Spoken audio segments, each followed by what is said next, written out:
All right. It is 1 p.m. East Coast time, so we're going to go ahead and get started. My name is Adam Hops. I'm with the National Operations Center of Excellence. Thank you again for joining us for the planned special event Spotlight webinar series. This is the second in the series. The first one was back in December. And as I just mentioned, I'll put links in the chat box to the previous series and how to sign up for this series going forward. Very thankful to David Johnson and his team for helping to organize this information and get the fantastic speakers you're about to hear from. As all of you know, planned special events is a huge topic in our country right now with activities going forward, and we'll be sharing resources.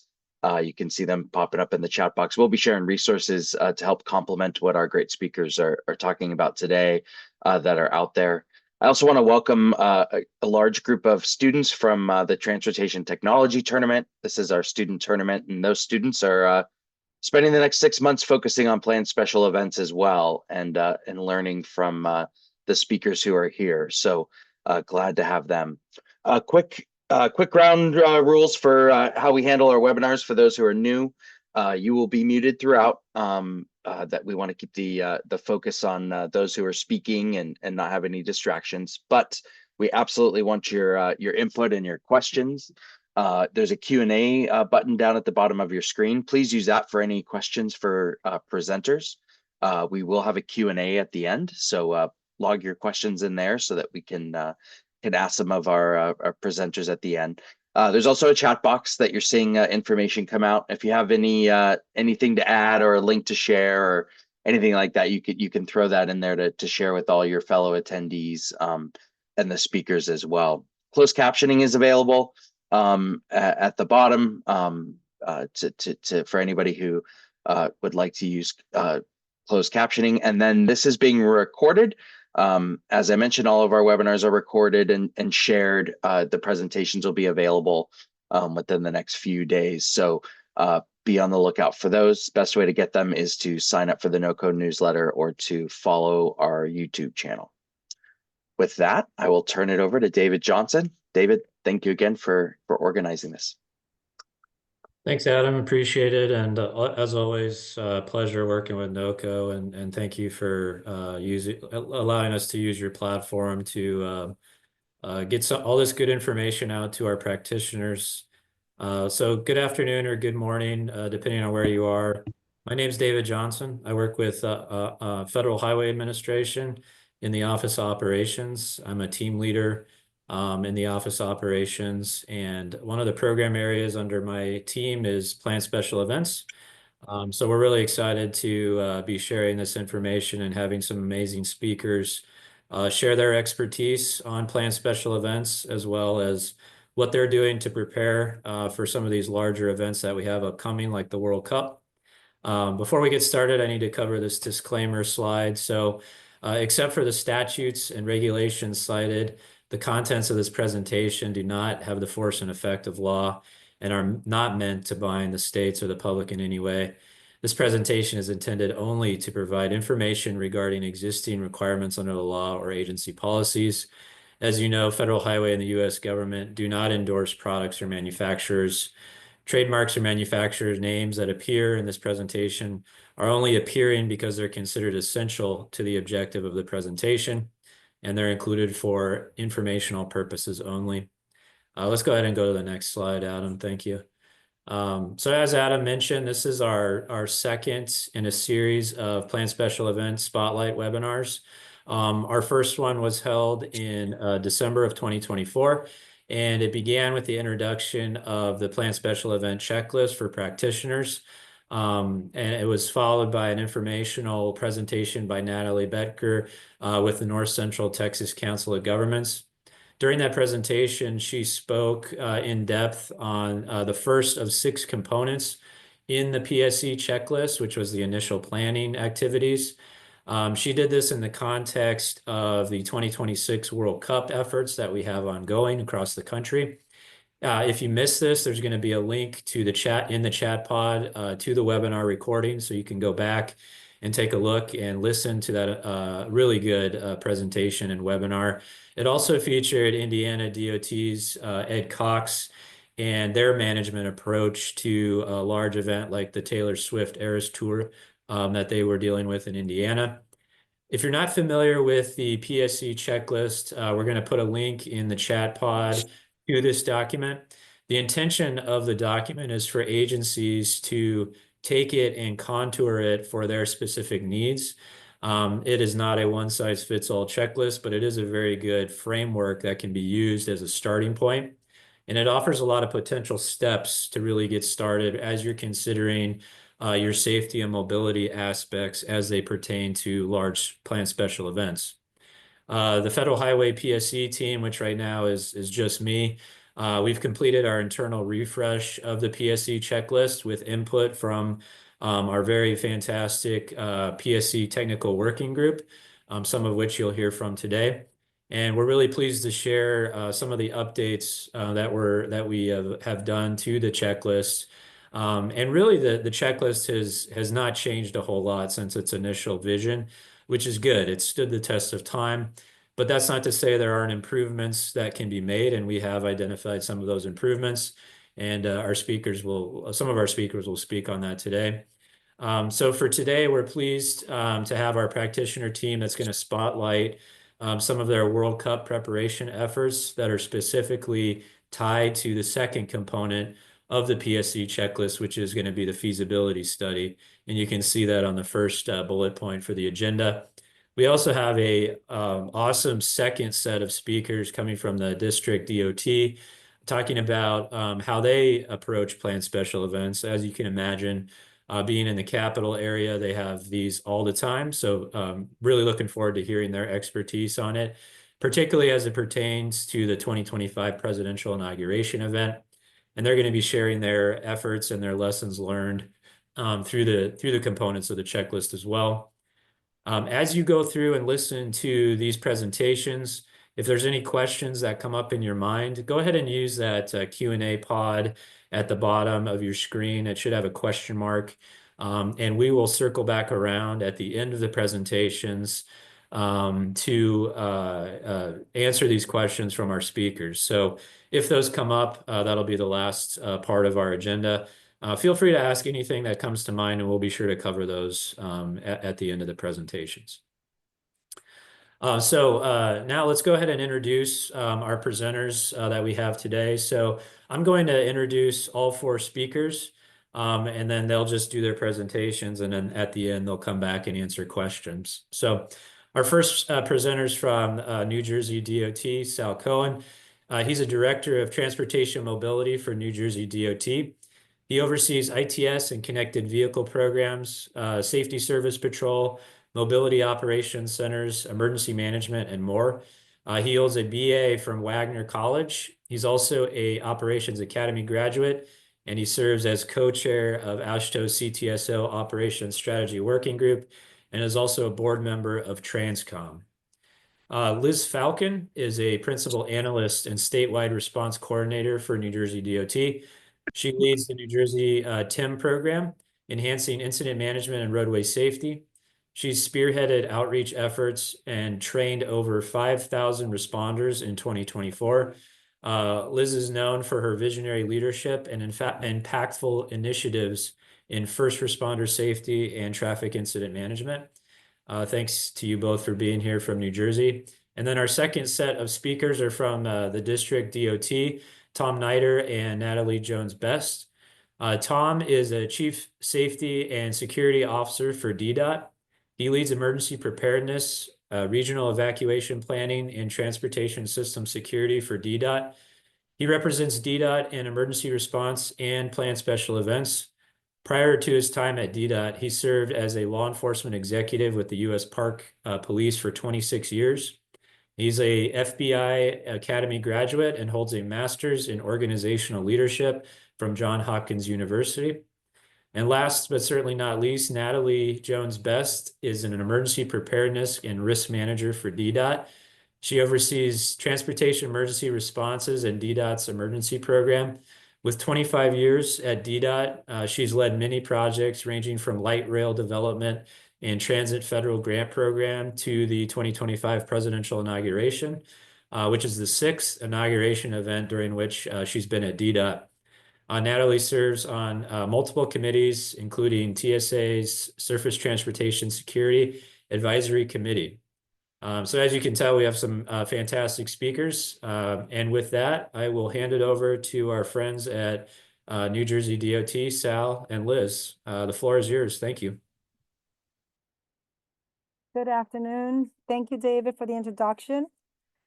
My name is Liz Falcon. I'm the Principal Transportation Analyst and Statewide Response Coordinator for NJDOT's Office of Emergency Management, Security, and Response. Today, I'm joined by Sal Cowan, NJDOT's Senior Director of Mobility, and we're pleased to be able to speak with you about how NJDOT has applied many of the aspects of the FHWA Planned Special Events Checklist, and specifically the checklist's second component, the feasibility study, into our New York, New Jersey planning efforts for FIFA World Cup 2026. Let me begin by highlighting what the PSE checklist is. The checklist is a downloadable Word document that you can edit for your event, adding notes as you go along. It provides common sequential steps for readying for, managing, and post-event analysis for small or large planned events. The checklist operationalizes the PSE handbook. There are 6 checklist components illustrated here. The level of effort expended within each component really depends on the size of your event and the level of institutional and documented historical knowledge you have regarding your event. Today's New Jersey presentation will focus more on the feasibility study component of the PSE checklist through the lens of the 2026 FIFA World Cup planning. Each checklist component has a list of steps and assessments. The feasibility study component has 5 steps and includes 13 assessments. The 5 steps for the feasibility study component included, it's the second row. You'll see travel forecast, market area analysis, parking demand analysis, traffic demand analysis, and roadway capacity analysis. For your planned event, you may need some or all of these steps and assessments. Given that the checklist is nearly 20 years old, the FHWA initiated a review and a refresh of the document, which has been socialized with the PSE Technical Working Group. Impressively, the checklist components, steps, and assessments remain as true today as when it was first developed. There are areas where specific assessments will be refreshed. The NJDOT is a member of the FHWA PSE Technical Working Group, and as a member of this working group, we'll share 2 small refreshes planned for the feasibility study component. These refreshes relate to the event traffic generation and to the review of on-site parking supply assessments. These are circled in yellow. For the event generation assessment, the FHWA PSE team intends to add a new tip, which is to consider ancillary neighborhood trip generators for non-ticketed patrons. These are the folks that may have a ticket, may not have a ticket, but intend to come to the venue, perhaps to tailgate or just to enjoy the environment. For the review of on-site parking supply assessment checklist element, the FHWA PSE team intends to add TNCs within the tips and examples column. These are your Uber and Lyft demands, which are becoming increasingly critical when considering on-site parking supply. As David noted, the December 2024 PSE Spotlight webinar highlighted refreshes to the first checklist component, initial planning activities. In future webinars, additional planned refreshes will be shared. The FHWA requests and welcomes any region to share their own checklists or playbooks for their planned special events. These documents will be used to enhance the tips and examples as illustrated earlier. And again, in the chat pod is the link to download and personalize the checklist for your planned special events. Having highlighted the feasibility study component checklist, let me set the stage for our FIFA planning. Our Assistant Commissioner of Operations, Chris Feintel, is the department's lead for FIFA-related activities. What you see here is the department's vision for the 2026 transportation experience. We're focused on 3 levels of readiness. Administration readiness, where our people are trained and ready to support all activities. Infrastructure readiness, where our road network is safely and efficiently run, and we've got all people and contracts in place to support mobility and any emergencies that come up. And lastly, coordination readiness. NJDOT falls under the direction of the New Jersey State Police during the event, and we're part of their planning activities as well as their operational tactics. I'm sure many of you have seen this before. This is the match schedule for the 2026 FIFA World Cup with New York, New Jersey match schedule along the bottom row. But it's important to note, New Jersey not only has to plan for 8 matches at MetLife Stadium, including the final match, but also support mobility for 6 matches that are taking place in Philadelphia. And just to make things a little more interesting, there are 3 days where there are matches on the same day in both New Jersey and Philadelphia. Circled here are Monday, June 22nd, Thursday, June 25th, and Saturday, June 27th. But that's not the only thing going on in 2026. Sail 250, a global gathering of tall ships and military ships, will come into New York Harbor 4th of July weekend to celebrate the 250th anniversary of the founding of the United States. In addition to that, we expect special events in all of New Jersey's 21 counties to celebrate the country's semi-quincentennial or 250th birthday. New Jersey is home to over 1,700 historic sites, 58 of them National Historic Landmarks, including the Princeton Monmouth battlefields from the Revolutionary War, Nassau Hall in Princeton, which was the home of American government in 1783, the old barracks, where George Washington captured Hessian troops after crossing the Delaware in 1776, and many more. The battleship, New Jersey, recently got a $10 million facelift. It rests on Delaware River across the city of Philadelphia, where the MLB All-Star Game will be hosted. Put all of these activities together, then add FIFA Fan Festival being held at Liberty State Park, state police escorts to and from airports and practice fields and team hotels. And let's not forget the regular Jersey Shore summer tourism industry that drew 120 million visitors to New Jersey in 2023, generating $78.3 billion in economic impact. The region is going to be alive with activities, and New Jersey is going to be the place to be that summer. Now I'd like to turn things over to NJDOT Senior Director of Mobility, Sal Cowan, who'll discuss our efforts using the feasibility checklist. Sal? Thanks, Liz. I'm going to give you credit for semi-quincentennial. I had trouble with that the first couple of times as well, but great job. What I'd like to do is walk everyone through what New Jersey DOT's efforts have been for the 2026 FIFA World Cup and how it relates to the planned special events feasibility study checklist.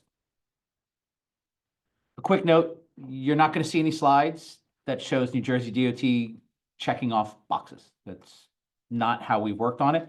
Our TSMO team has been managing special events for a few decades now, and I'm very happy to say that these things sort of kind of happen. They're things that we're very used to. But working with the checklist, especially the feasibility one, it's great to use this to validate our activities. And as Liz noted, the feasibility study checklist is meant to collect information to gauge the effect an event will have on your network and in the region. By walking through the items on here, you're essentially checking, is this event feasible without any impact?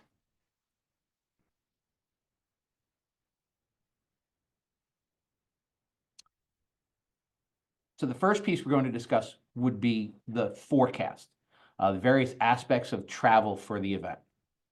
So what kind of mode split would be taking place? Is that the information that you have? Do you know that? For example, for MetLife Stadium, they use historical events to estimate the mode. I'll give you an example. For Taylor Swift, we had a significant number of attendees who came by car and by rideshare, the Ubers and the Lyfts of the world. Compare that to the audience for Copa, we had a larger percentage of attendees by transit. Next, we look at event traffic generation. You should always know what your stadium capacity is. For MetLife Stadium, without any seating alteration, like what's going to take place for FIFA World Cup to accommodate the soccer pitch, attendance is 82,500. That said, Ed Sheeran showed up, performed in the round, so that there's no stage prohibiting the seats on a certain section, and they opened up the floor so people were able to fit an additional 7,000 people. What would that do to your parking, your transit, your rideshare? These are the things that you think about. Lastly, under travel forecast, we look at arrival rate. What happens during a football game? Tailgating. For a 1 o'clock football game on a Sunday, the parking lots here at MetLife open at 8 a.m. The gates into the stadium open at 11. So that's a timeline for parking lot grilling, touch football games, pre-event activities for fans. You know, one thing I could recommend is build the relationship with your stadium event coordinator. They will most likely know the method people be coming, how many tickets they're selling in advance, as well as parking and entry info. All of these details are going to give you a much better understanding of being able to forecast the demand on your network. The next item in the planned special events checklist is the market area analysis.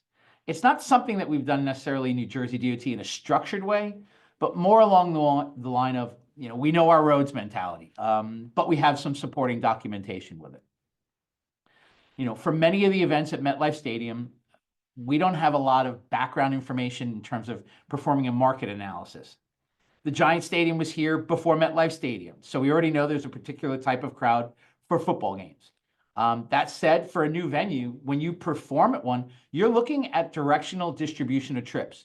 Essentially, which roads should people use to get to specific parking, capacity, access points, and things like that. The way we see it, this is your understanding your audience going to the event, but you can't forget the market in which the event is taking place. So for regular event participants, such as football fans for either the Jets or the Giants, MetLife Stadium has created these team-specific parking maps to help guide people to get to their area. So you have two New York teams sharing the same stadium. Where do the fans come from? So this is one of the interesting things that we've learned is you get an idea of where the team fans come from. North Jersey, particularly Giants. You got a lot of fans in upstate New York, lower Hudson Valley, and you got a lot of them coming from Long Island. I have friends that live in Long Island. They drive all the way from Long Beach and Nassau County all the way to Jets games. It's interesting. But then again, after this year, you can imagine anybody in the southern part of that piece with New Jersey, they're all Eagles fans. So, you know, I'm an Eagles fan now myself too. I tag on to the winning team. Next, we're going to walk through parking demand analysis. Now, this is a huge topic of conversation, especially for FIFA World Cup in 2026. So one of the things that the folks who are involved with World Cup activities in FIFA from the start is that for the World Cup in 2026, there will be a reduction in on-site parking. So generally there's 27,500 parking spots total at the property, the map that you see there. Considering there are going to be security perimeters implemented for both vehicles and pedestrians, as well as the configuration being created for the final match, we are going to see a dramatic reduction in on-site parking. And so we have to start talking about mode choice. You can't reduce parking and then expect people to just try and drive up. So we have to really have the conversation about mode choice. Why is it important? So I'll give you an example. Jimmy's got 2 tickets, right? He's taking his son to the game. Jimmy lives all the way out in Long Island. Is he going to drive? Probably not. He might not have a parking spot to just show up to, especially the cost due to the reduced supply. So what the host committee and the teams working here in the New York, New Jersey area are talking about is we want to make sure that Jimmy and I'll call his son Little Jimmy, Jimmy and Little Jimmy take the Long Island Railroad to the New York City subway. And then they hop a bus to the stadium in New Jersey. And here's the important part. They take the same modes home. Having a mode change between ingress and egress is difficult because you don't know what to expect on your network. If they switch between arrival and departure, you can have an overflow for rideshare when planned bus service could have available seating. In addition to the mass transit opportunities, our host city is looking at park and ride locations for pickup and drop off, not so much in terms of additional parking for spectators. Next, we'll talk about traffic demand analysis. So traffic demand analysis essentially is some of the parts that we've all talked about: travel forecast, knowing your mode split, arrival rate, event traffic generation, market area analysis, where your attendees are coming from, and parking. It's all self-explanatory. The checklist really does give you the information in very plain language. And all of this feeds into the traffic demand analysis. When you start talking about directional distribution, it's talking about, what freeways or arterials are going to be affected by an event, right down to the ramps, the intersections, your turning movements. For those of you that have worked near stadiums, you have an understanding, you know what? If these people come out onto this roadway at this point, they're going to interfere with people who are coming straight through. And so you've got a heavy merge point. Or in certain circumstances, you might have a weave, people trying to get across to certain exits. So creating the assignment event-generated traffic refers to the process of determining which roads and routes the attendees are likely to use. For the event-directed approach, that's simple. You can help that along with signage. Anybody that's involved in TSMO, if you've ever lent an agency, a partner, an event, a board, stuff like event traffic, use the left lane, you're mapping out your anticipated traffic flow. You're helping with the assignment of that traffic. So for FIFA 26, we know the bus routes will be primarily coming from New York City and a large amount of traffic from the New Jersey Turnpike. Our roads connect from both, so we know the roads and the ramps. Once they're on property, though, the stadium's responsible for the flow around the stadium. But again, they've got to finalize their property map as well as the vehicle and the pedestrian screening areas. So some internal roads, that picture I showed you before of MetLife Stadium with all the parking, some of those roadways might not be accessible because they've got to create pedestrian and security barriers for safety reasons. Anybody who's been involved with FIFA 2026, you know that the safety and security issue is the highest priority. These are worldwide events. But, if you look at the screenshot that I have here, our analysis in New Jersey focuses primarily on the speed data we get from the University of Maryland and the RIDIS analysis platform.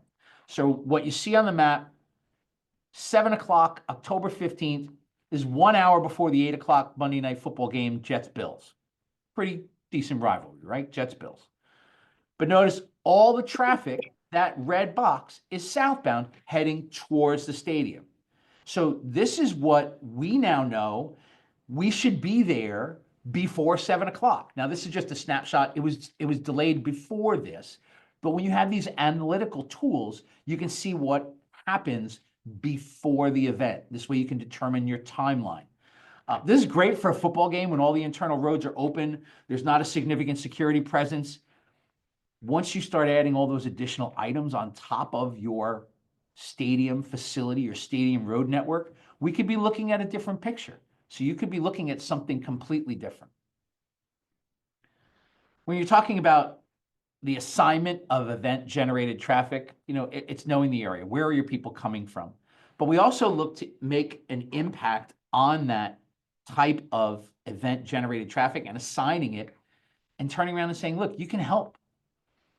What you see on the screen, these are signs that we had deployed during when the Super Bowl was here in New Jersey a number of years ago. Color-coded portable VMS, and explaining that and getting that to your constituents, showing them, look, if they may have a red ticket, stadium zone is red, the sign is red, go left. The blue stadium zone, go left. Arena zone, go right. You're mapping out your anticipated traffic flow.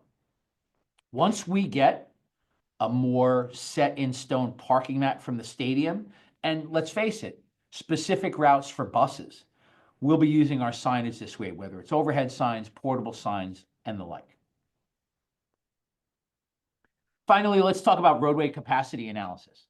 So here at New Jersey DOT, we are the approvers of all non-emergency lane closures for construction, whether it's maintenance, utilities, capital programs, whatnot.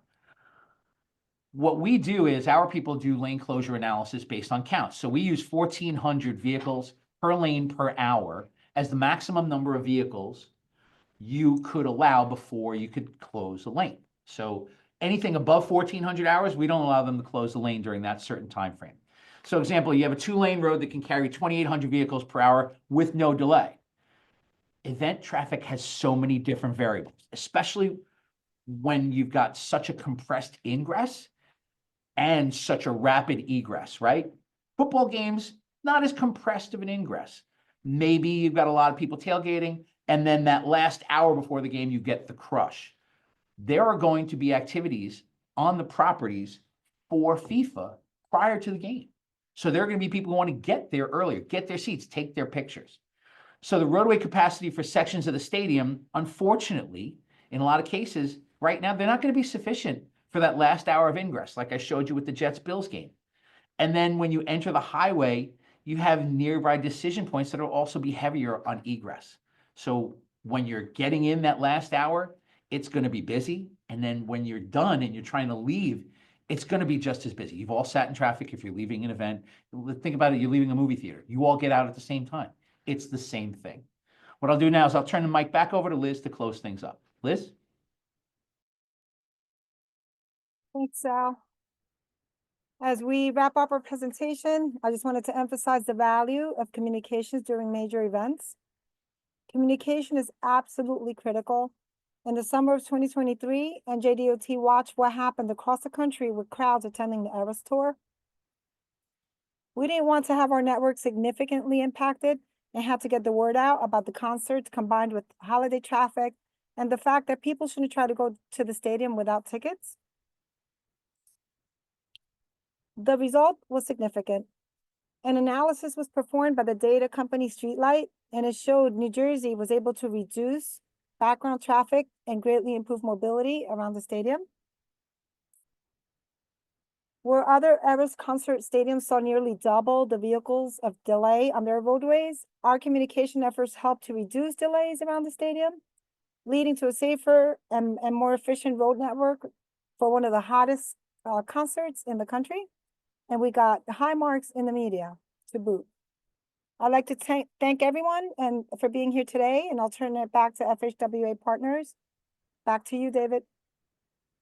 Thank you so much, Liz and Sal. And I have to say, to actually reduce the traffic around MetLife Stadium during a planned special event is incredibly impressive. And just running through the checklist and how you've incorporated each of those aspects into your planning is really impressive. So thanks again for sharing your expertise.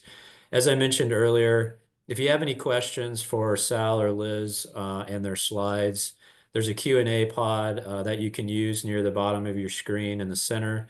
We'll allow for some questions at the end of our presentations. So start thinking about what you'd like to ask our speakers as we move on to our next talkers. And with that, I'll turn it over to DDOT, Natalie, and Tom. Thanks for being here, and we're really looking forward to hearing what you have to say on planned special events. All right. Well, thank you so much, David. And thank you and Vishali and everyone just for this invitation for this webinar. We're really excited about the invitation. And Liz and Sal, let me just say that was a wonderful presentation. And it's really a great segue into special events and the going from the checklist process down to the planning and the execution. So thank you for that great setup. And so for the time that Tom and I have, our goal really is to provide you with a very high level overview of DDOT's inauguration planning and operation efforts, really focusing on the bullets that you see there. And Tom, you can move to the next slide. focusing on these agenda items, everything focusing on specific functions and tasks, our need to pivot, and also the importance of an event evaluation, which obviously for an after action, for an event like this, an after action is a critical component. And so between myself and Tom, we have over 16 years of inauguration experience. And then one of the things I will tell you from the beginning is no inauguration is the same. They're very unique, they're very different, and the 2025 did not disappoint. And so what you're looking at now is really the overview or the structure of planning. There are 5 major planning committees that really make up this structure. And this is really important. This is the first thing that we really do when we talk about planning is understanding the structure in which we're operating in. And so just very quickly, I'll run through some of these. You'll see the President Inaugural Committee, the PIC.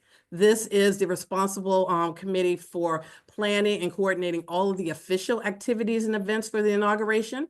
And this committee actually is established last because it's predicated on the selection of a president. The next is the U.S. Secret Service.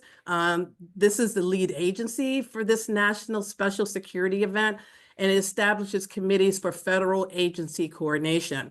One of the things I want to underscore here is that the Secret Service is responsible for establishing the security perimeter, which really serves as the operational foundation of the inauguration. So everything is really built out from the perimeter.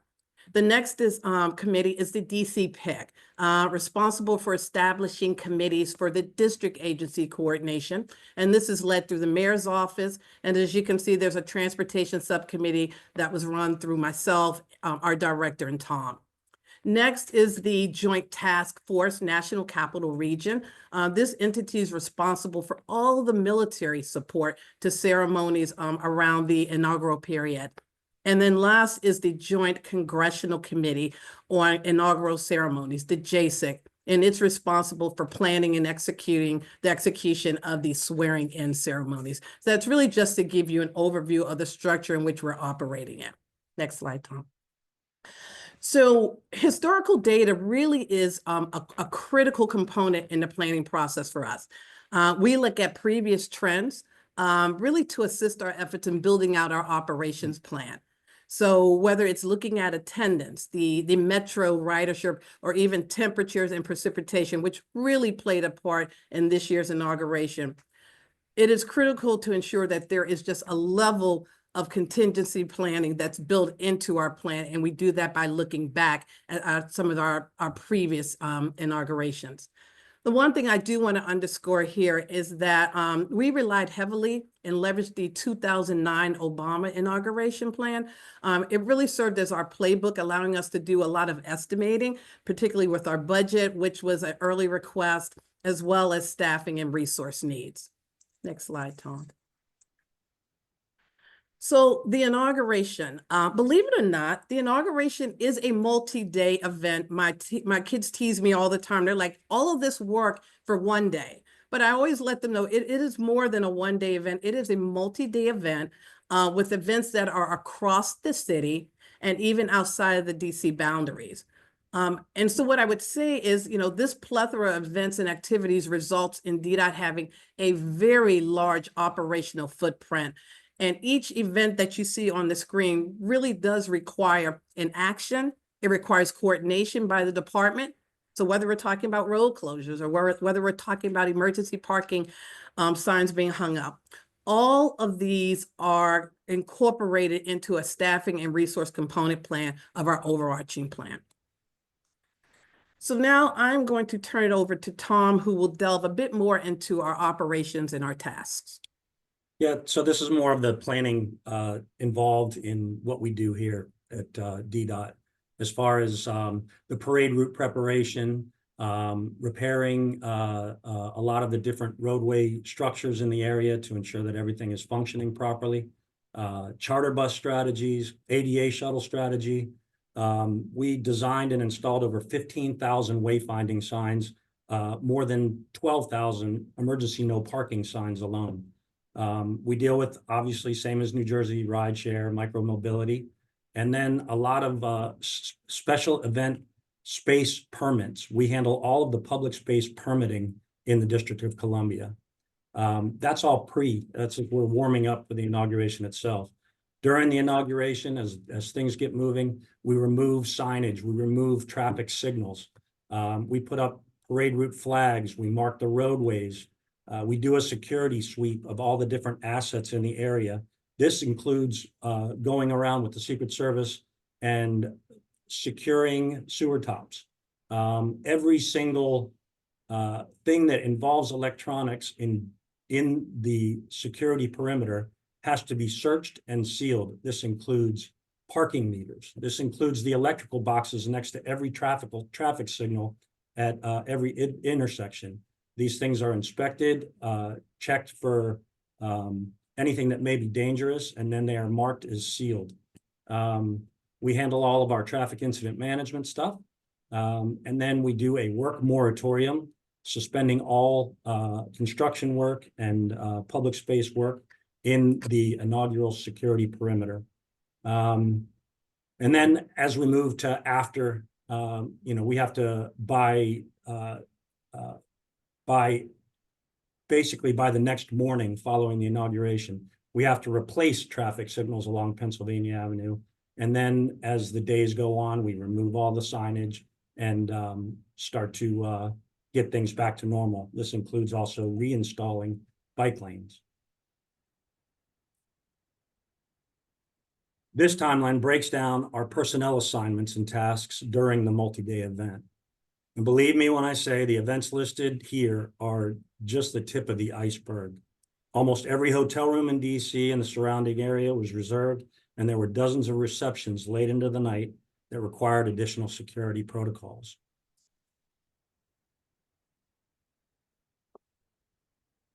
Pennsylvania Avenue alone. With regard to the inaugural parade route preparation, DDOT's efforts began in September of 2024. Our operations chief likes to emphasize the fact that Pennsylvania Avenue is the most paved road in the United States. Every 4 years, it is milled and resurfaced. In addition to that, we restored more than 25 sidewalks, repaired 75 lights that were in the area that were out or damaged. We added in towable lighting towers. We also repaired and restored a lot of infrastructure for the National Park Service. Again, we did the security sweep with our Secret Service partners and our law enforcement partners. Public space inspections. We want to make sure that during major events like this, that all construction sites are secure, that their equipment is secure, that there aren't any items in construction sites that people can pick up or remove or throw. And then, of course, our sign fabrication, again, over 15,000 signs and a lot of different installation procedures that we go through. On the left is a picture of Pennsylvania Avenue prior to Inauguration Day. You can see all the street lights, all of these things get removed. All the stanchions that you see along the road, the bike lane infrastructure gets removed. And this is what it looks like for the parade. This gives you an idea of the perimeter for the entire event. The National Mall sits in this pink area. This is the Capitol building. Lincoln Memorial is over here. To give you a reference, from the Lincoln Memorial all the way over to the east side of the Capitol is more than 2.7 miles. When you think about this perimeter that wraps all the way around here, goes above our convention center and around, more than 30 miles of security fencing was installed in the district.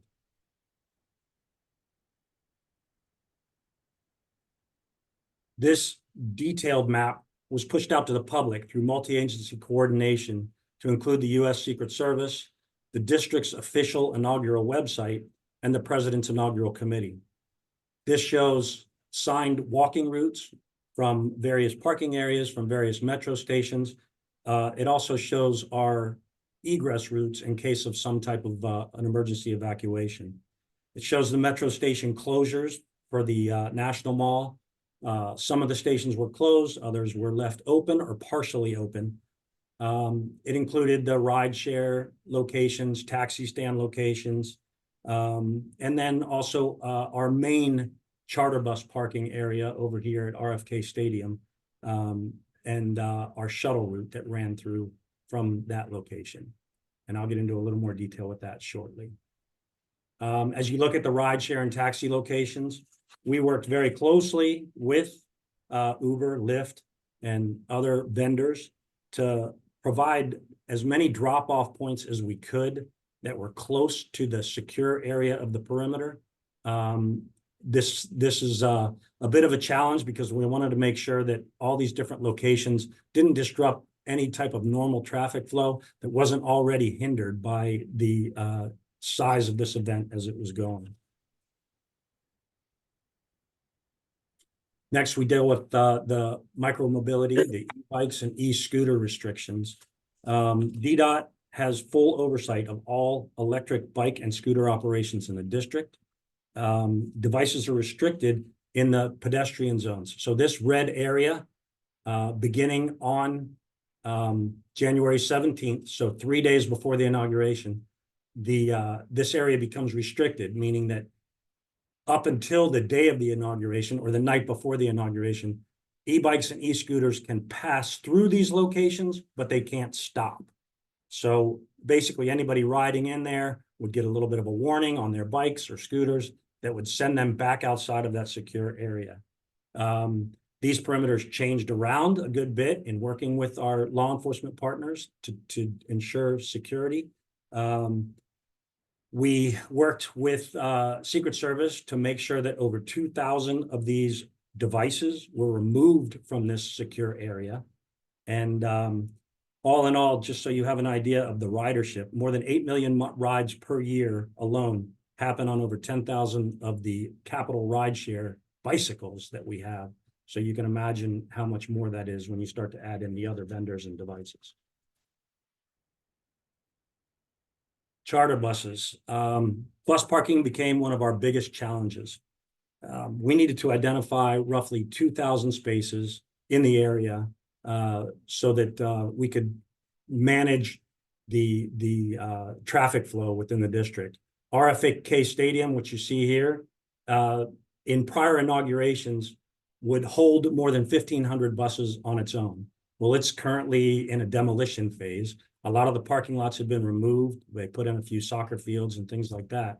And others are in pretty bad disrepair.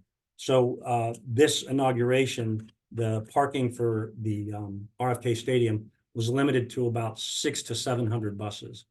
So we worked with the Washington Metropolitan Area Transit Authority to identify metro stations outside of the district that we could park additional buses and encourage people to ride the metro trains, the mass transit into the inaugural site.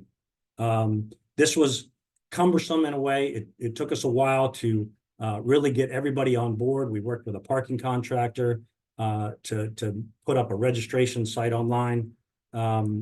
This is one of the things that will be addressed a lot earlier in our planning process. In addition to the buses, since RFK Stadium holds the largest amount of buses, we created an ADA shuttle along with a circuitous route that would assist with the metro station that was located at RFK Stadium so that it wouldn't get too overcrowded. Plus, it's kind of hilly right around here. So anybody with any type of difficulty in terms of walking or whatever could use these ADA shuttles to go back and forth to an area south of the secure area in the for the inauguration. Now I will turn it back to Natalie to talk about some of the signage. All right, thanks, Tom. So yeah, so the signage program really was a major component of our efforts. And this really was an effort to ensure real-time public-facing communication.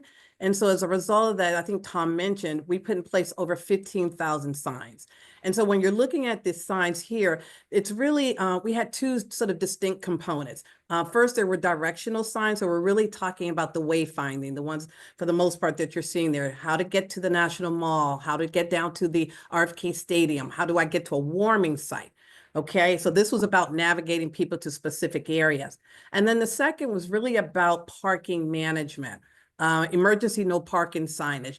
And this was important because we wanted to make sure people in advance, particularly people living in the district, that they had enough notice to know that they should not be parking in certain areas. So this was an effort that was done way in advance, again, making sure there was a level of communication with the public.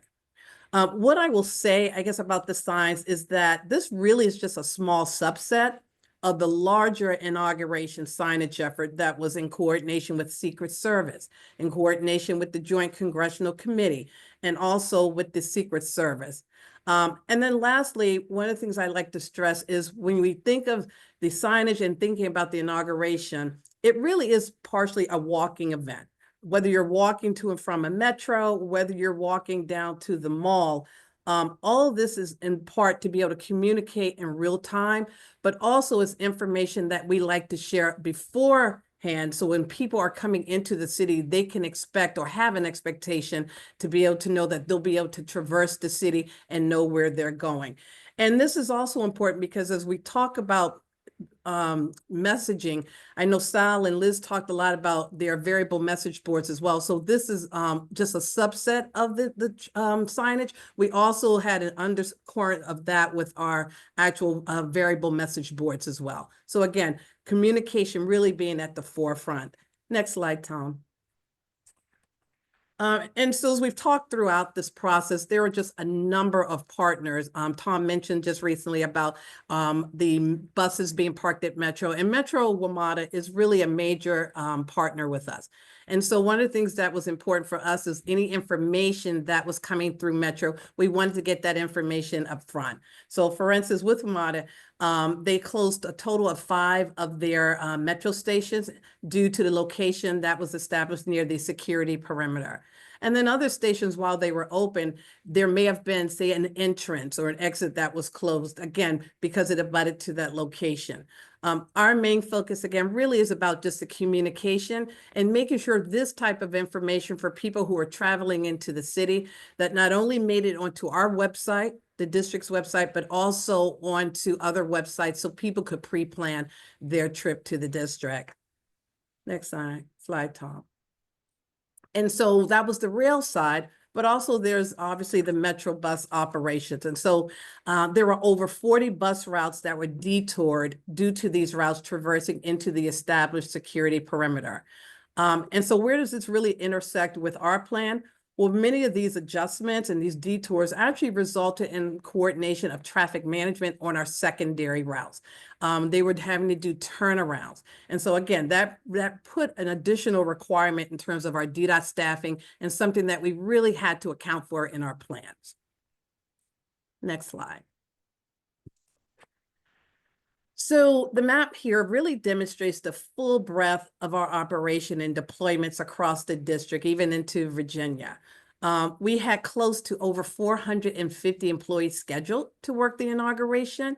And then we also had over 200 National Guard men and women supporting traffic management. And that really was in addition to the other hundreds of guardsmen and women supporting the district overall. As you look at these different blocks, you'll see operations from our traditional field operations. We staffed 3 emergency command centers. We had our tunnel team that was a major part of this. We had an overarching ambassador program that was just leading all of our customer service. So again, it really shows the breadth and the full footprint of our operation. Next slide, Tom. So what you're seeing here, Tom talked quite a bit about the outdoor perimeter. He talked about it being over 2 miles wide. And just to put that into context for you. But this visual, in my opinion, really does show a pivot that I'm going to talk about in a minute. And it's really about how we went from an outdoor event to an indoor event. And so while the perimeter did shrink, we landed in a place in the city where there was a lot more traffic. And so that in itself really required a lot more coordination as a result of our plan. What am I speaking of? Well, what I will share with you is that 2 days before, or 3 days before our event, we got notice that there would need to be a pivot that the inauguration was looking to do some changes. The actual swearing in moved indoors, and the actual parade route moved inside to the Capital One Arena, which is located mid-center. So this pivot really did result in the scaling down of our operation, which was not necessarily a bad thing, but it was something that we needed to pay attention to. And so as a result, there were a number of changes, starting with the perimeter. No longer was focused on the mall area, flipped to mid-city, where it was traditionally a more densely trafficked area. The parade was moved indoors. What did this mean for us? Well, this required new traffic management plan and really a pedestrian plan as well. Because for those coming to the parade, Secret Service had to set up an area a couple of blocks away from the Capital One Center to do all of their screening. And then we had to have a plan to move people over to the venue where they could actually enter into the Capital One Arena. Tom talked about the ADA shuttle. There was no need for the ADA shuttle because, again, that was going down towards the mall. And then the wayfinding, the signage. Some of that we were able to repurpose, but most of that required, because of the new footprint, we had to install additional no parking signs.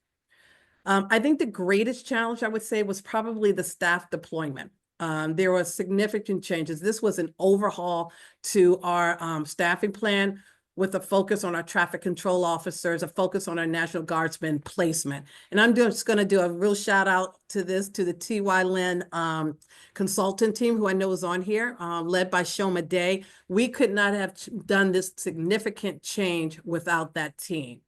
And then lastly, just the micromobility that Tom did talk about. You know, we had to reevaluate and reconstitute the areas of geofencing in the devices.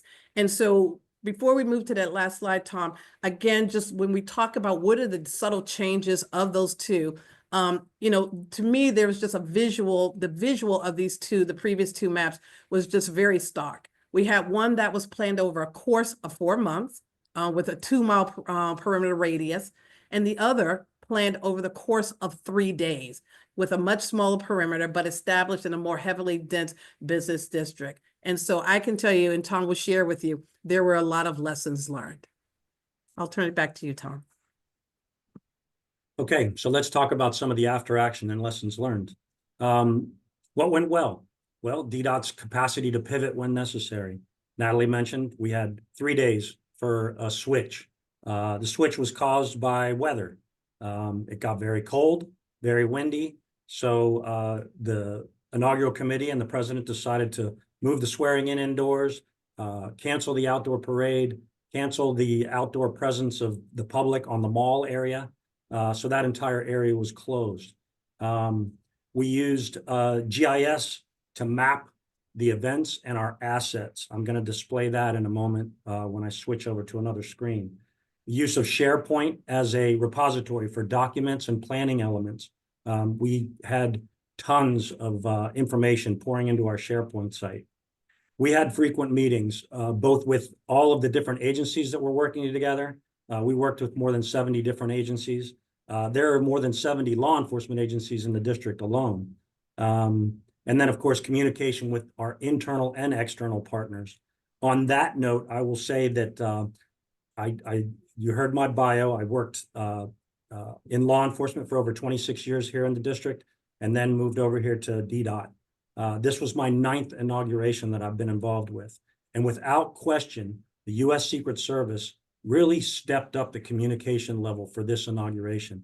It was outstanding the way that the U.S. Secret Service helped and worked with other agencies to coordinate everything. And that's a communication that was really lacking in the past. So big shout out to the Secret Service for this inauguration and this planning effort. What didn't go well? Unclear expectations. So this year, Natalie and I led the coordination of the inauguration. Past inaugurations were run by our operations division. There has been an overwhelming turnover here at DDOT over the last 7 to 8 years. So the majority of the leadership during the inaugurations that occurred from 2017 and before weren't here to really help with the planning process. 2021 for Biden's inauguration was during COVID. So it really didn't happen. Nothing happened. The planning effort was relatively simple. So we were looking back at our old plans, 2017 and before. Obama, of course, we always planned for the biggest inauguration, and that's the way it's going to work going forward. But that turnover led to a lot of really having to redefine whose roles, who was responsible for what roles. And if you were to look at the task list that we have for all the different items that we have to check a box off of for everything that DDOT does during the inauguration, we have more than 75 different things that we have to take care of. Of course, all the details that I went through before with Pennsylvania Avenue alone, but also the bikes, the buses, and everything else. So we actually were working kind of from scratch for this. It would have been nice. What didn't go well? Advanced planning for extreme weather. Yeah, we did it in 3 days. So, you know, it was a good pivot. We had our plan, but it was more of, it would have been a lot easier to define which things we were going to cut out if we needed to do so for extreme weather changes. We did still keep the number of traffic control officers and things like that. We didn't change that number because it was cold out. So essentially what ended up happening is we were doubling and tripling up different locations so that people can get more breaks so that they weren't as exposed to the weather. Things that we could be doing better, planning earlier. Again, with the turnover, we really needed to, Natalie and I really needed to step in and take over the role of running the inauguration for DDOT.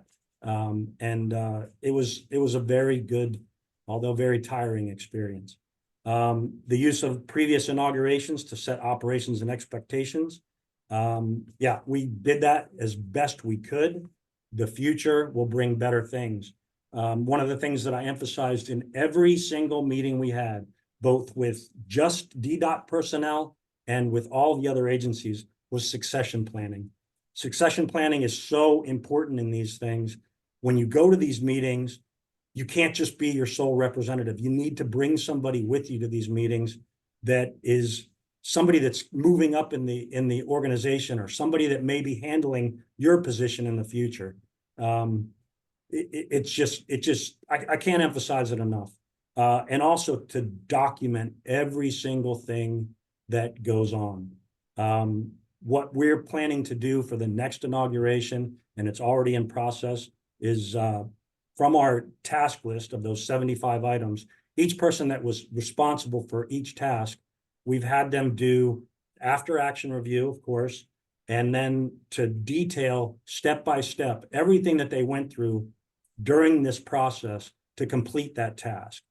Those tasks are going to be combined into a playbook for future inaugurations, so that next time, if somebody new comes along and they don't know what to do, they can go to that playbook and look at step-by-step instructions on what it is they need to do, who they need to contact, those types of different things. And that becomes a big part of coordination with external agencies. We have so many different transportation agencies in the region. We would have more than 70 different agencies on every single one of our transportation subcommittee calls that we were coordinating with in different aspects, to include snow removal plans and all these things. And then, of course, managing those partners.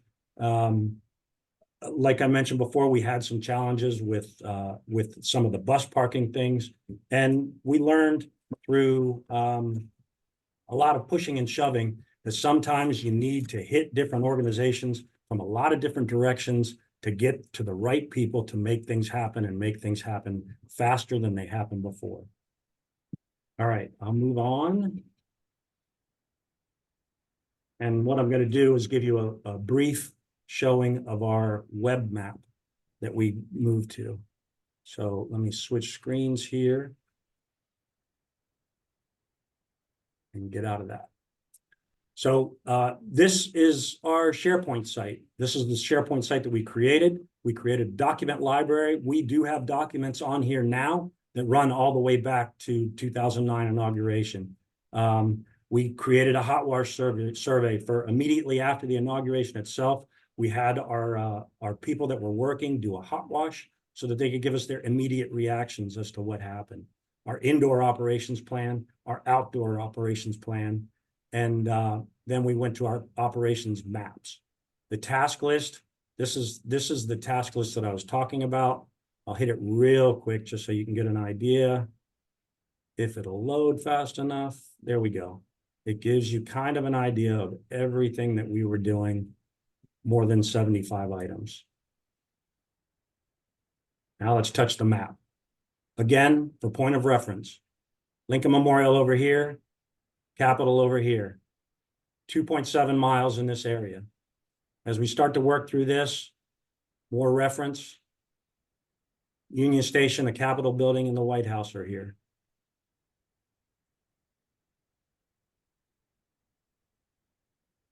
Pennsylvania Avenue, we talk about where the flags were installed. It's over 400 flags. This is the area that's repaved every 4 years. And then this area is where we put a blue line. We paint a blue line along Pennsylvania Avenue up 15th Street for the parade itself. This is the center line for the parade. It's what the military asks us to install so that they know exactly where to run their formations. In front of the White House here, this is National Park Service property. So we had to actually put down blue tape. The blue tape is something that won't paint in because the road surface here in front of the White House itself and in front of the main viewing stand is something that you just don't want to paint, plain and simple. Okay. Let's see, variable message signs. These are all the different variable message sign locations for traffic direction, and then also for the public here, in case there's some kind of an emergency, we can put up messages on those signs to move people to safe haven locations within the district. These locations are places where people can go if they decide not to walk out of the area for temporary relief from any type of major disaster or event that's occurring, or a weather event for that matter. These areas are bridge closures and road closures. We also closed several different tunnels. These are the different walking routes that we had in and out of the area. These are the different Capitol bike share locations we have where we, again, have more than 10,000 Capitol bikes for e-bikes. Metro station closures. See the red are the closures. These ones are the main areas where we were trying to encourage people to go, and the green. And then the purple ones were the ones that had modified places where part of the metro station was open and other parts were closed. Taxi locations all around. There were a lot more that were added for the indoor portion because we had to adjust the perimeter. Let's go into staffing a little bit. Our traffic control officers, our safety technicians and crossing guards. This is, again, was close to 400. National Guard troops that assisted us with some of these intersections. More than 8,000 National Guard troops were involved in the perimeter security and staging areas outside in case of an emergency. Our ambassadors were located at transfer points, which were emergency evacuation transfer points. We also worked with Arlington County, Virginia, to establish another emergency evacuation transfer point. And then we had personnel at our emergency operations centers in the area. Then let's go back to the cordon here. Just so you understand, again, this area was completely restricted to pedestrians, meaning anybody that was entering that area had to be screened TSA style by the Secret Service. This yellow area included everything where vehicles had to be screened. That was subject to search and all of the fencing that was closed. And then the local traffic zone, there was fencing all the way around this entire area. And the National Guard staged themselves around these areas and checked every single vehicle as we went. That about does it, David. Thanks, Tom. And you and Natalie highlighted two aspects of all this planned special event stuff that I thought was really good. One was the pivot. There's almost always a pivot. Your best plans, they're just going to change. And so having the expectation that there's going to be a pivot and having backup planning is very critical in delivering safe and successful planned special events like you all do. The other aspect that I really appreciated and something that I don't think is highlighted enough, but is actually incorporated into our checklist is weather. It's something that people tend to forget about. So thank you for bringing up that aspect of planning and also highlighting an opportunity for folks who are involved with planned special events to really start building your relationship with National Weather Service or your third-party weather provider. Having those conversations in the planning stages of a PSE is absolutely critical. Weather by itself can create the pivot, but there's a lot of other things that can create pivots. But I wanted to highlight those two areas that you both very accurately highlighted for us. So thank you. I think at this time, yeah, thanks, Tom. At this time, we actually do have a couple questions in the Q&A pod. So I'll invite Sal and Liz to pop back on camera if you would. The first question is from an anonymous attendee, but it pertains to the World Cup. So with a significant influx of international fans expected for the FIFA World Cup, how is New Jersey DOT planning to manage crowd control in terms of demand management, wayfinding, and parking at both the stadium and the Fan Fest locations? Any response to that, Sal or Liz? Sure. So one of the things that we have to really consider is the international fan base. One of the things in working with our partners at New Jersey Transit, they had the Copa match last year, and they themselves recognize that an increased multilingual wayfinding approach would be incredibly helpful. We've been very arm in arm with our host city leadership. We have both the New Jersey side and the New York City side. And we recognize that people are going to be coming like Jimmy and Little Jimmy. They're going to be coming from Long Island. They're going to be coming through New York City. They're going to be coming from upstate and so on and so forth. And they actually need to have a multilingual effort. Parking is going to be difficult. Let's not sugarcoat it. With the security and the pedestrian perimeters at MetLife Stadium, if you think about it, every host city across the country is going to have some kind of a footprint for security and vehicles and pedestrian security. As the events slowly start to shrink down, the international media is going to be coming to MetLife Stadium. The focus on the World Cup, the largest sporting event ever to be held, the largest sporting event to ever be witnessed, televised, performed, is going to be at MetLife Stadium. There is not going to really be every day, hey, let's get in the car and go see if we can get to the game. It's just not going to happen. Demand management, we want people to be aware and not be scared.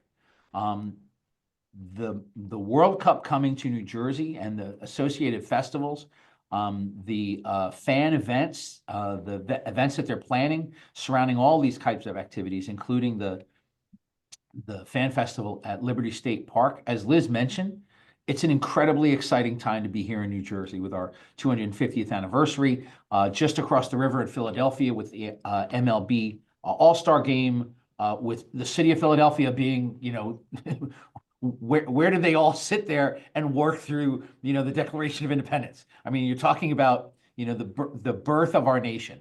There is so much going on that it's going to be tricky. No one's saying it's not. But a lot of the information has to be with communication. As Natalie mentioned, and you folks at the district mentioned, you have to be able to communicate to your audience. I like the static signs you guys put up. We've been talking about what is the best way to approach that from a fan point of view. Do we want the FIFA Cup logo with an arrow inside the transit stations? There are a lot of various scenarios we've talked about, and catering to our international visitors is certainly one of them. Good answer, Sal. Thank you for your insights on that. Couple more questions. I think the next two are for DDOT.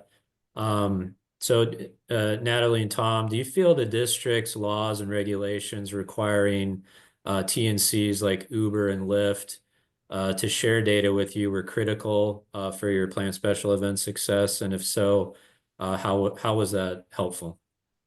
Absolutely. The having good contacts with the TNCs really makes a difference in our entire planning effort. The ridership data and everything else, we do this. I know you mentioned it before. We have so many special events in DC that this is something that we have to do on a regular basis. We've had our All-Star game. I know our New Jersey folks get theirs this year. We have major demonstrations on a regular basis, major events on the National Mall. Our 4th of July is huge as well, and we establish roughly the same type of security perimeter as the inauguration for that. So yes, working with the TSCs and establishing the different locations on a regular basis really works to our advantage. Thanks, Tom, and thanks, Russell Holt, for your question there. One more question that we have is from JD Schneeberger.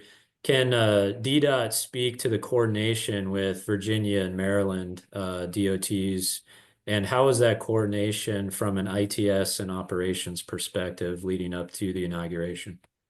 It's mostly about traffic management, dealing with the bus traffic and all the different road closures. We close a few of the bridges going across from DC to Virginia. We shut down the HOV lanes on the main bridge between DC and Virginia for parade escorts and for dignitary escorts and things like that. We close the tunnels that travel under the National Mall and under the Capitol itself. And needless to say, those are huge traffic routes. So coordination with Maryland and Virginia in terms of rerouting vehicles around the National Capital Beltway and I-95 and several other major routes is pretty important. Natalie, did you have anything to add? Yeah, I was just going to add that you're absolutely right. And I think one of the things that you mentioned, Tom, in both responses is it is so important to have these established relationships. And so we do this sort of interface and coordination on a daily basis, even outside of just a general special event. And so that really sort of supports us when we're looking to now do an event such as an inauguration or even something on a smaller scale. It really is about interoperability. And while our command centers are not necessarily interoperable, the district, Maryland, Virginia, we do share some commonalities. We both are part of what we call the RITIS process. So it gives us real-time travel information that we can share. And so everyone's really much on the same page. And then we also have our cameras, which I want to say we leverage very much throughout the district, not just DDOT, but also our law enforcement, but specifically the 3 DOTs. And that is important because now we have sort of a visual, if you will, a commonality in terms of visuals, particularly when it comes to our infrastructure, our bridges, our roads.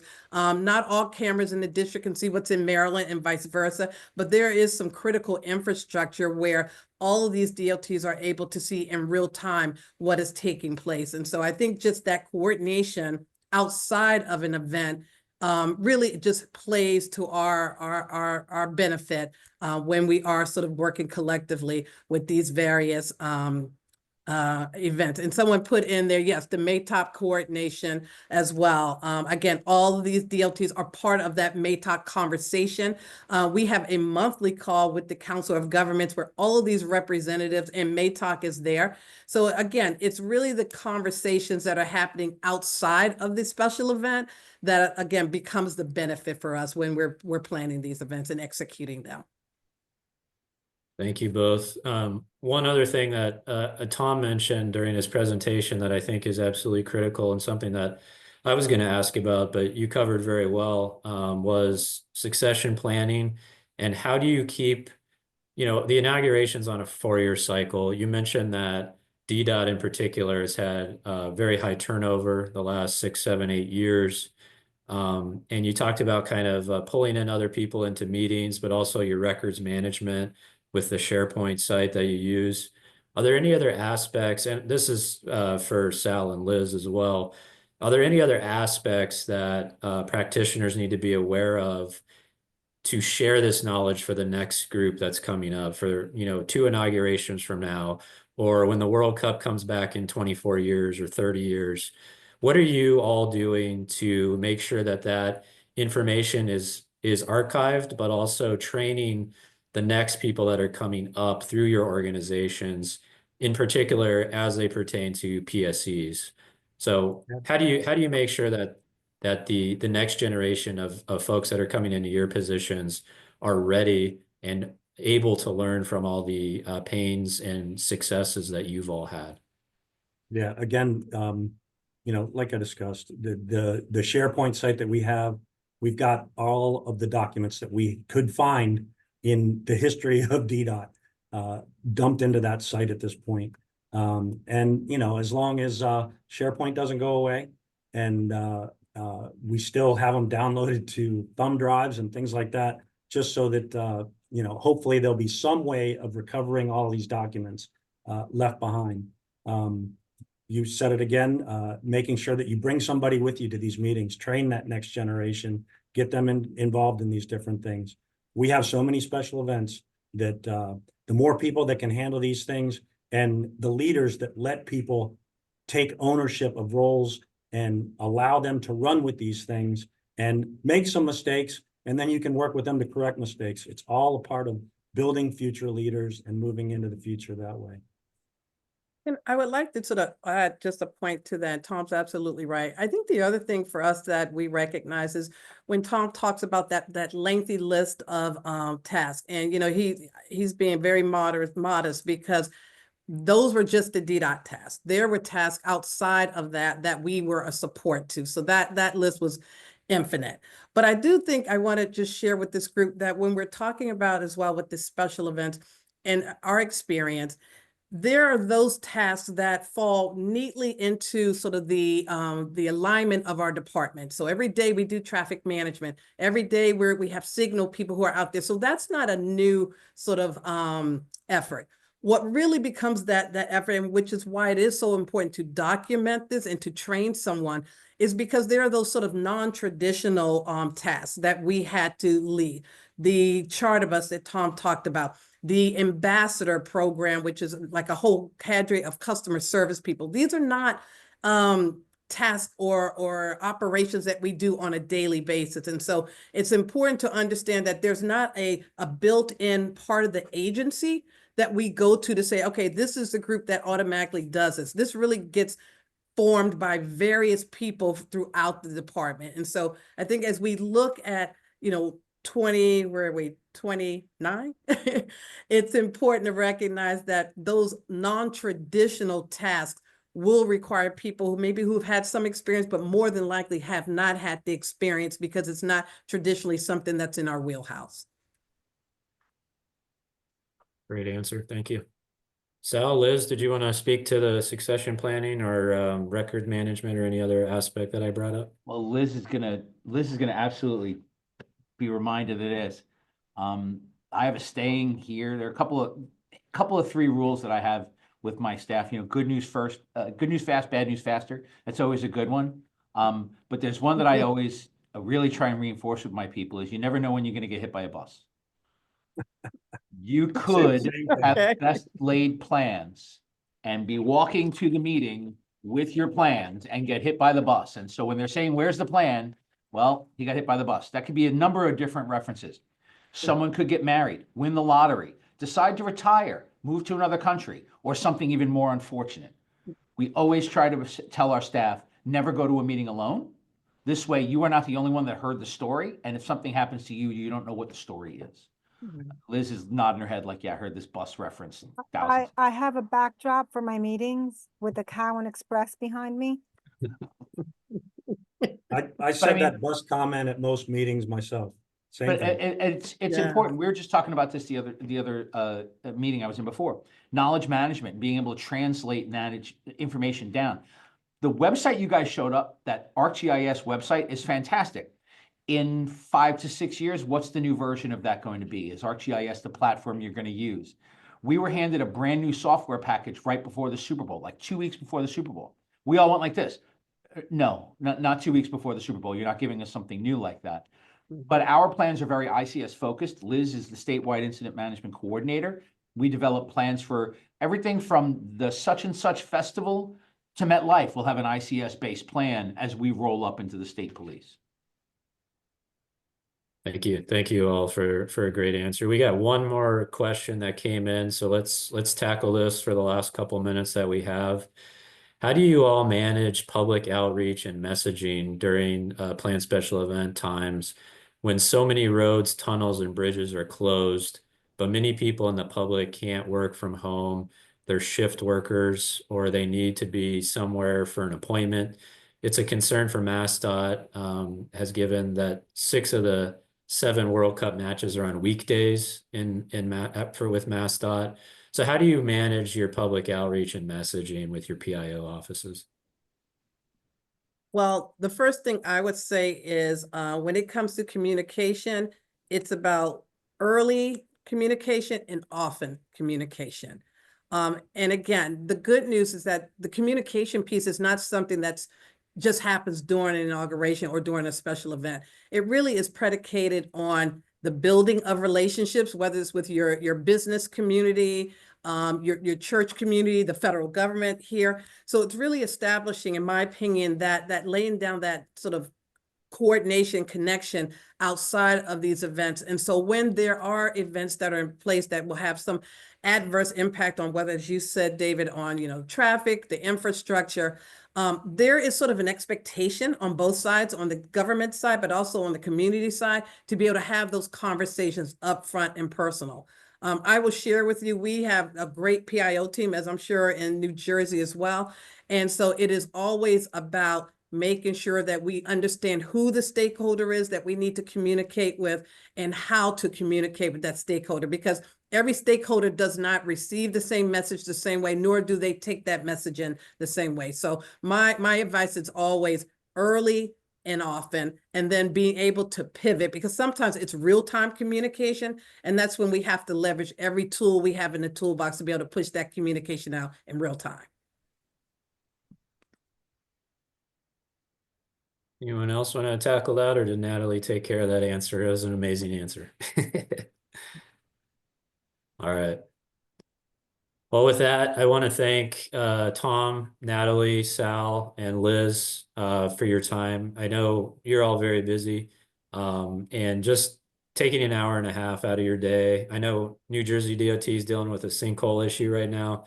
So just taking 90 minutes of your day to share your expertise and insights into planned special events. We thank you very much for doing that. I also want to thank NOCoE for hosting us. Always a pleasure dealing with Adam and Nick at NOCoE. Thanks again for them to host us. And everybody else in the audience, thank you for the questions that you sent in. It makes for a much better webinar when we have active participation from the audience. So thank you again. If you have any questions for me, my email address was posted in the chat. Always happy to connect with you or talk through planned special events. And if you have technical questions from the speakers, feel free to reach out to them as well. With that, and there's my email. If you have any questions, feel free to reach out. With that, I'm going to end the presentation and the webinar. I want to thank everybody that participated, and I hope you all stay safe and take care. Thanks. Thank you.